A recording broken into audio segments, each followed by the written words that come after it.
Hello everyone, welcome to SSC scholars. So guys, air force XY group के लिए हम practice sets कर रहे थे और आज हम करने वाले हैं इंग्लिश का प्रैक्टिस सेट नंबर 14। सो अगर ये सेशन आपको थोड़ा भी हेल्पफुल लगता है तो एक लाइक ज़रूर कर दीजिएगा। स्टार्ट करते हैं। डायरेक्शन 1 to 3 है, choose the most appropriate response for each question. Number 1 is the word opposite in meaning to ecstasy. Ecstasy के अपोजिट मीनिंग आपको बताना है। एक्सटेसी का मतलब होता है परम आनंद, यानी कि आप बहुत ही ज़्यादा खुश हैं, हैप्पीनेस की एक्सट्रीम लेवल पर आप जो हैं, एक्सट्रीम पॉइंट पर आप हैं। तो इसका अपोजिट क्या हो जाएगा? एक्सटेसी का मतलब बेहद खुश होना, परम आनंद। तो इसका अपोजिट हो जाएगा आपका depression. Clear? Option number D. जब आप एक हद से ज़्यादा खुश होते हैं, हैप्पी होते हैं, तो उसको बोलते हैं एक्सटेसी। और वहीं पर डिप्रेशन का मतलब क्या है कि आप बहुत ही ज़्यादा जो है दुखी हैं, एक एक्सट्रीम लेवल पर। क्लियर?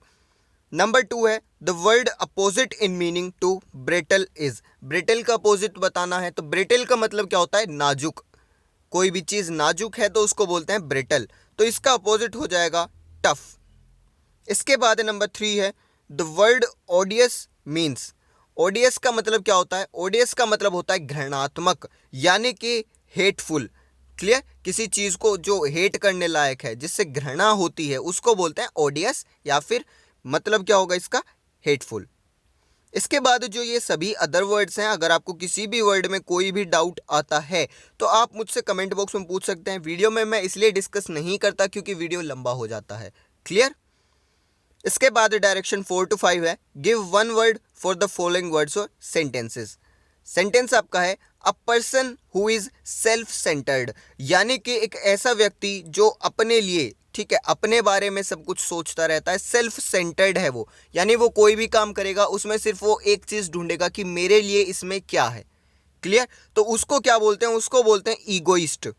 ऑप्शन नंबर डी आपका यहाँ पर करेक्ट हो जाएगा। अब ये जो वर्ड है, ये मैंने वर्ड पार मेड इजी की सीरीज में आपको डिस्क्राइब किया है, आपको बताया है कि ये वर्ड कैसे बना। सो वोकेबलरी के लिए सबसे बेस्ट सीरीज जो है, सबसे बेस्ट बुक से आपके लिए आई हुई है, वर्ड पार मेड इजी की सीरीज। आप जाकर चेक कर सकते हैं। एयरफोर्स में आपको काफ़ी ज़्यादा हेल्प वहाँ से मिल जाएगी। इसके बाद नंबर 5 है a person who loves everybody. तो देखिए, ये जो हमने क्वेश्चन देखा, यहाँ पर क्या था कि जो पर्सन खुद के बारे में सोचता है, सेल्फ सेंटर्ड है। तो यहाँ पर अब क्वेश्चन नंबर 5 क्या है? इसका जस्ट अपोजिट, यानी कि एक ऐसा पर्सन जो हर किसी को प्यार करता है, हर किसी को लव करता है, उसको क्या बोलते हैं? तो उसको बोलते हैं अल्ट्रुइस्ट, यानी ऑप्शन नंबर डी। तो ये दोनों ही वर्ड्स मैंने वर्ड पार मेड इजी की सीरीज में डिस्कस किए हैं, वहाँ पर आप देख सकते हैं। इसके बाद नंबर 6 है choose the correctly spelled word. Possession की स्पेलिंग बतानी है, तो देखिए पोजेशन की स्पेलिंग हो जाएगी आपकी POSSESSION, यानी कि ऑप्शन नंबर डी आपका करेक्ट आंसर हो जाएगा। इसके बाद नंबर 7 भी आपका स्पेलिंग टेस्ट से है, ये क्वेश्चन आपके लिए है। इसके बाद number 8 the indirect speech of. Indirect speech बनानी है और सेंटेंस आपका है John said I shall be 21 tomorrow. तो इसका इनडायरेक्ट स्पीच आपको बनानी है। तो एक चीज़ आप देखेंगे, सभी सेंटेंसेस में जॉन सेड दैट आया है, तो यहाँ पर तो कोई भी एरर नहीं आएगा। इसके बाद आई की जगह पर क्या आना चाहिए? तो देखिए, आई की जगह पर यहाँ पर आ जाएगा ही, क्योंकि जॉन की बात की जा रही है तो ही आएगा, यानी ऑप्शन नंबर डी आपका गलत हो जाएगा, आई नहीं आएगा। क्लियर? इन्होंने क्या किया? इन्होंने जो रिपोर्टेड स्पीच है उसको एज इट इज उतार दिया, तो ये आपका गलत हो गया। बचते हैं 3 ऑप्शंस, इनमें से देखिए कौन सा करेक्ट होगा। तो टुमारो आया है, ठीक है। टुमारो का जब आप इनडायरेक्ट बनाते हैं तो टुमारो का क्या बन जाता है? फॉलोइंग डे, यानी कि ऑप्शन नंबर ए भी नहीं हो सकता। बचते हैं आपके 2 ऑप्शन, ऑप्शन नंबर बी और ऑप्शन नंबर सी। अब देखिए इनके बीच में डिफरेंस क्या है। तो अगर आप रिपोर्टेड स्पीच देखें, जो बात बोली गई है वो क्या है? वो फ्यूचर टेंस की है। यहाँ पर आया है शैल, आई है इसलिए शैल आया। तो जब आप इसका इनडायरेक्ट बनाएंगे तो ही आएगा और ही के साथ आपका वुड आता है। क्लियर? शुड यहाँ पर नहीं आएगा क्योंकि सेंटेंस में शुड जो है कहीं भी यूज नहीं किया गया, यानी कि ऑप्शन नंबर बी आपका करेक्ट हो जाएगा। इसके बाद नंबर 9 है what does the phrase to keep at an arm's length means, यानी कि एक हाथ की दूरी पर रखना।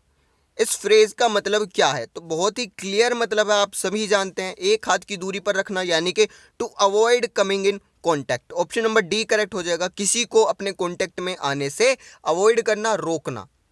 ठीक है, एक गज की दूरी रखना या एक हाथ की दूरी रखना। जैसे कि कोरोना पेंडेमिक चल रहा है तो इसमें क्या होता है, सोशल डिस्टेंसिंग। तो आप बोल सकते हैं कि आपको क्या करना चाहिए, एक आर्म की लेंथ पर यानी एक हाथ की दूरी पर रहना चाहिए एक दूसरे से, यानी कि एक दूसरे के कॉन्टेक्ट में आने से बचना चाहिए। इसके बाद डायरेक्शन 10 to 11 आपका सेंटेंस इंप्रूवमेंट है। Number 10 is the office is soon to be closed, यानी ऑफिस जो है वो बंद होने वाला है, क्लोज होने वाला है। तो यहाँ पर देखिए, ऑफिस जब बंद होने वाला है तो यहाँ पर सून नहीं आएगा, यहाँ पर क्या आएगा, अबाउट टू। क्लियर, यानी ऑप्शन नंबर बी आपका करेक्ट हो जाएगा, the office is about to be closed. इसके बाद नंबर 11 है can you please give me some leave. तो यहाँ पर क्या है, यहाँ पर ये बोला है कि क्या तुम मुझे थोड़ी मतलब कुछ छुट्टियां दे सकते हो, थोड़ी लीव दे सकते हो। तो एक चीज़ आप याद रखें, जब भी आप अपने स्कूल वगैरह में एप्लीकेशन लिखते थे एक लीव के लिए या फिर किसी हॉलीडे मांगने के लिए, तो आप क्या लिखते थे, please grant me 1 day leave या 1 वीक लीव। ठीक है, तो आप क्या यूज़ करते थे, ग्रांट। तो सेम कॉन्सेप्ट है, लीव अगर आप किसी से मांग रहे हैं तो वहाँ पर आप गिव मी नहीं लिखेंगे, वहाँ पर क्या लिखा जाता है, ग्रांट। तो यानी कि ऑप्शन नंबर बी आपका करेक्ट हो जाएगा, ग्रांट मी। क्लियर, 11 का ऑप्शन नंबर बी। आप इस तरीके से याद रख सकते हैं, जब आप एप्लीकेशन लिखते थे तो वहां पर आप यूज करते थे please grant me 1 day leave. Clear, इसके बाद डायरेक्शन 12 to 15 है आपका, choose the correct word to fill in the blanks. Fillers हैं। Number 12 is my Nigerian friend fella, यानी कि मेरी नाइजीरियन फ्रेंड है एक, नाम क्या है, फेला, is having trouble finding work here in London. तो उसको जो है लंदन में काम ढूंढने में थोड़ी सी ट्रबल हो रही है, थोड़ी सी मुश्किल हो रही है। But he says if push comes to above he can dash. तो यहाँ पर देखिए, यहाँ पर एक बात की गई है, if push comes to above, push comes to above नहीं है, ये यहाँ पर आएगा शोव। क्लियर, ये थोड़ा सा यहाँ पर एरर है, यहाँ पर ए की जगह पर क्या आएगा, एस आएगा। तो ये क्या कह रहा है, if push come to shove, तो इसका मतलब है जब स्थिति बहुत मुश्किल हो जाए। क्लियर, ये आपका एक वर्ड जो है when push come to shove, इसका मतलब है जब स्थिति बहुत मुश्किल हो जाए। तो सेंटेंस का मतलब क्या है, मेरी एक नाइजीरियन फ्रेंड है फैला, उसको यहाँ लंदन में काम ढूंढने में बहुत ही ज़्यादा मुश्किल हो रही है, लेकिन वो क्या कह रही है, तो वो कह रही है कि अगर जो स्थिति है वो बहुत मुश्किल हो जाएगी, बहुत डिफ़िकल्ट सिचुएशन क्रिएट हो जाएगी, तो वो क्या करेगी। तो देखिए, ऑप्शन नंबर ए है विन द लॉटरी, कि जब कंडीशन बहुत ही ज़्यादा मुश्किल हो जाए, जब स्थिति बहुत ही ज़्यादा ख़राब हो जाए तो वो लॉटरी जीतेगी नहीं। और क्या वो अपनी ज़िंदगी का एंड कर देगी, ऐसा भी नहीं होगा। तो वो क्या करेगी, देखिए नाइजीरियन फ्रेंड है तो वो नाइजीरिया जो है वापस चली जाएगी। क्लियर, यानी ऑप्शन नंबर सी आपका यहाँ पर करेक्ट हो जाएगा। एक चीज़ याद रखिए, यहाँ पर आप जब भी इस तरीके के सेंटेंसेस को देखेंगे तो वहाँ पर आपको क्या करना है, हमेशा पॉजिटिविटी की तरफ जाना है। ठीक है, ऐसे नेगेटिव सेंटेंसेस की तरफ आप नहीं जाएंगे कि वो जो है अपनी लाइफ की, अपनी जर्नी को एंड कर लेगी, ख़त्म कर लेगी। इस तरीके के नेगेटिव सेंटेंसेस पर आपको नहीं जाना। इसके बाद नंबर 13 है if you say to someone you are so full of yourself they will probably feel, यानी कि अगर आप किसी से कहें you are so full of yourself, तो वो इंसान जो है उसको कैसा फील होगा वो आपको बताना है। तो उसके लिए आपको इसका मतलब पता होना चाहिए कि इसका मतलब क्या है। आपका सेंटेंस है you are so full of yourself, तो इसका मतलब है कि एक ऐसा इंसान जो कि हमेशा अपने ही बारे में सोचता रहता है। ठीक है, तो यानी अगर आप किसी इंसान को बोलते हैं कि तुम अपने ही बारे में हमेशा सोचते रहते हो, दूसरे के बारे में सोचते ही नहीं हो, तो उसको कैसा लगेगा बताइए। क्या वो खुश होगा, नहीं होगा। क्या वो उसको जो है शांति मिलेगी, नहीं। क्या उसको अपने आप पर गर्व होगा, नहीं होगा। तो वो क्या हो जाएगा, वो अपसेट हो जाएगा, यानी वो दुखी हो जाएगा, परेशान हो जाएगा। यानी ऑप्शन नंबर डी आपका यहाँ पर करेक्ट होगा। इसके बाद नंबर 14 है Bob and Jane decided to tie the knot because. तो बॉब और जेन ने क्या डिसाइड किया, टाई द नॉट। तो टाई द नॉट का मतलब है शादी करना। तो बॉब और जेन ने शादी करने का डिसाइड किया, क्यों। तो देखिए, शादी वो क्यों करेंगे, पैसे बचाना चाहते हैं इसलिए नहीं। या फिर वो कोई लंबी रोप बनाना चाहते हैं, ऐसा भी नहीं हो सकता। तो यहाँ पर देखिए बहुत ही क्लियर सा मतलब होगा कि वो उन दोनों ने शादी की है, तो इसके पीछे रीज़न क्या होगा, दे लव्ड वन अनदर, यानी वो एक दूसरे से प्यार करते थे, इसलिए उन्होंने शादी करने का डिसीजन लिया, शादी करने का डिसाइड किया, यानी ऑप्शन नंबर डी आपका करेक्ट हो जाएगा। ये जो सेंटेंसेस हैं मैंने सिर्फ और सिर्फ इसलिए लिए हैं ताकि आपको पता चल सके कि नेगेटिविटी की तरफ ना जाकर हमें हमेशा पॉजिटिविटी की तरफ जाना है। इसके बाद नंबर 15 है the Archer missed the dash by an inch. तो आर्चर क्या होता है, आर्चर होता है आपका तीरंदाज। तो तीरंदाज ने 1 इंच से मिस कर दिया। क्या मिस कर दिया, तो देखिए तीरंदाज क्या मिस करेगा, तीरंदाज का एक एम होता है पर्टिकुलर कि मुझे इस एम पर जो है तीर को मारना है, तो उसने 1 इंच से वो मिस कर दिया। तो आपका ऑप्शन यहाँ पर सी करेक्ट हो जाएगा, एम। क्लियर, आर्चर का एक एम होता है कि तीर कहाँ पर लगना चाहिए। इसके बाद डायरेक्शन 16 to 17 है make the passive of the given sentences. Sentence है did everybody miss the first bus. ये आपका सेंटेंस है। एक चीज़ बहुत ही ज़्यादा क्लियर है कि आपका जो सेंटेंस है वो एक इंटेरोगेटिव सेंटेंस है, क्वेश्चन पूछा जा रहा है, और आपका सेंटेंस जो है वो पास्ट टेंस का है। क्लियर, दो चीज़ें आपको क्लियर हो गई यहाँ पर।